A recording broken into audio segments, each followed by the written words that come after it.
Alors, bonjour à tous et bienvenue à Un Monde à l'envers, édition du jeudi 23 janvier 2020, 14h34, heure du Québec. Heureux de vous retrouver. Ceux qui ne sont pas abonnés, faites-le maintenant. Une nouvelle incroyable qui m'est envoyée par Salvatore, un abonné que je salue.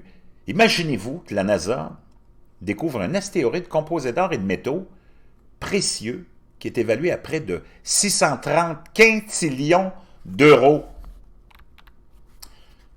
En tenant compte des cours actuels, hein,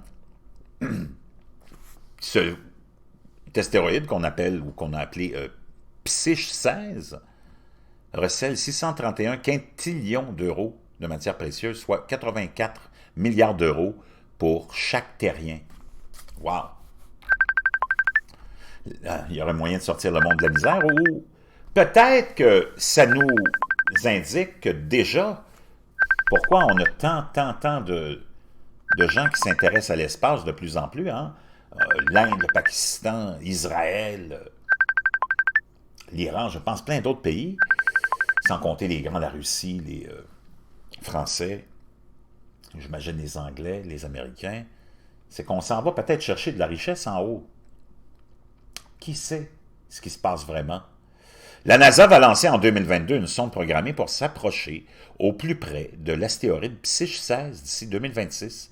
Le corps céleste suscite la curiosité et l'engouement des spécialistes par rapport à sa valeur, qui est estimée à 700 milliards de 1000 milliards de milliards de soit 631 quintillions d'euros. L'aérolithe est en effet constitué d'or et d'autres métaux précieux en quantité astronomique. L'astéroïde 16 Psyché est si riche en or et en autres minéraux que s'il venait à atterrir sur Terre ou à être exploité, théoriquement, il rendrait chaque être humain milliardaire. Actuellement, il vaudrait des quadrillions de dollars. Il mène sa course entre Vénus et Mars. Donc, il n'est pas vraiment loin. Moi, j'ai comme l'impression qu'on est déjà rendu là et que les élites ne nous le disent pas. Découvert en 1852 par l'Italien Hannibal de Gasparis, Psyche 16 ne peut devenir la propriété de qui que ce soit. Ah, tiens, depuis 1967, le traité de Washington sur l'espace stipule qu'aucune organisation privée au public ne peut se prévaloir de la possession d'un corps céleste.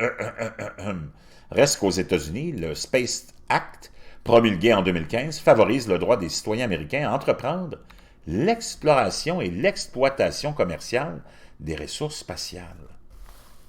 Une exploitation quelconque des ressources de l'astéroïde n'est de toute façon pas envisageable avant plusieurs dizaines de milliers d'années, en prenant compte des cours actuels. La valeur du trésor que constitue une psyche correspond à 84 milliards d'euros pour chaque habitant de la Terre.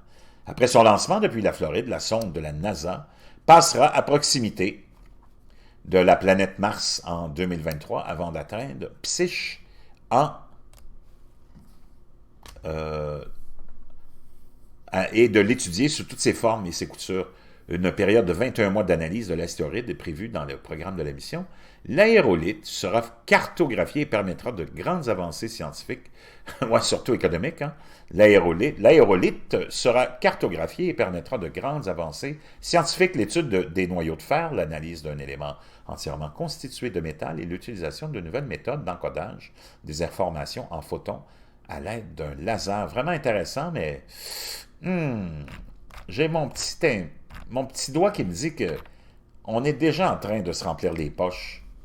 Hein? On n'a qu'à penser à Tesla, M.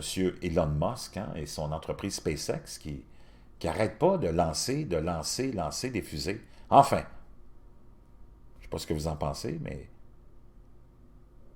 il y a anguille sur roche.